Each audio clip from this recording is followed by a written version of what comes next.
Hey there, this is Jacob Wood with Coldwell Banker Warburg. Let's discuss what we know about Mayor Mamdani's recent pied-a-terre tax proposal.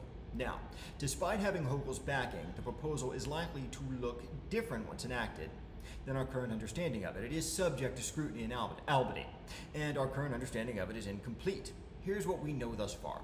It will be enacted on a sliding scale of between 0.5% and 4% of market value for townhouses, and between 10% and 13.5% of assessed value for condos and co-ops. Now, without getting into the weeds of how the city assesses taxable value of apartments, this is a drastic difference. What it means in effect is the pied-a-terre tax liability of a townhouse owner will be much higher, multiples higher than that of the owner of a comparably valued condo or co-op.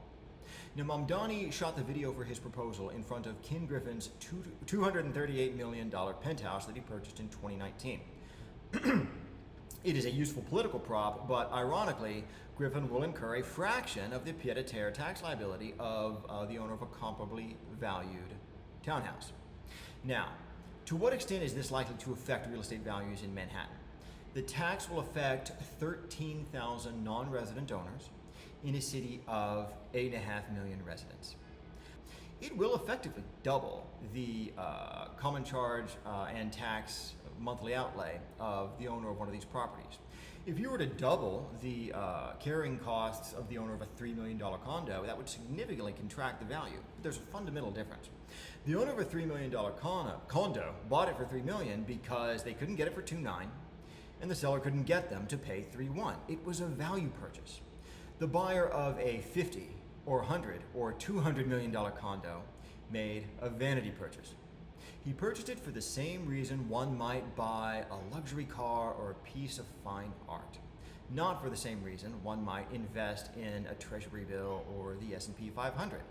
A objective opinion of value didn't come into play much in their purchase. Ken Griffin himself readily admitted at the time of his purchase that his home would likely never have appraised anywhere near what he bought it for.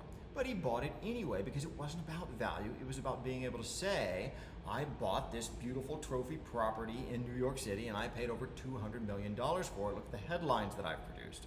And that's fine, it's his money, he can spend it how he wants. But the idea that any sort of added ownership costs are going to change the calculus of someone who purchases for those reasons, I don't think stands up to scrutiny. When you look at the economic class of people who make up these 13,000 owners, they are doing better than they've done maybe ever.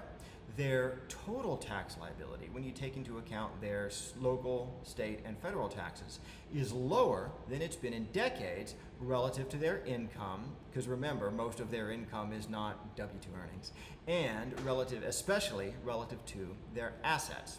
Additionally, the same voices who are telling us now that we'll experience some sort of recession in our real estate market as a result of this tax are the same voices who were telling us that the wealthy would flee the city if Mamdani were to get elected. Now, regardless of what we think of Mamdani's policies, the luxury submarket just completed its third fiscal quarter in a row of absolutely banner sales activity.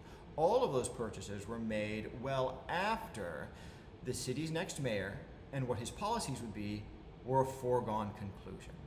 So, I'm not a firm believer in the idea that we have a whole lot to fear from this pied-a-terre tax any more than we had a whole lot to fear from Mamdani's election. If you feel different, feel free to put your opinion in the comments. This is Jacob Wood with Coldwell Banker Warburg.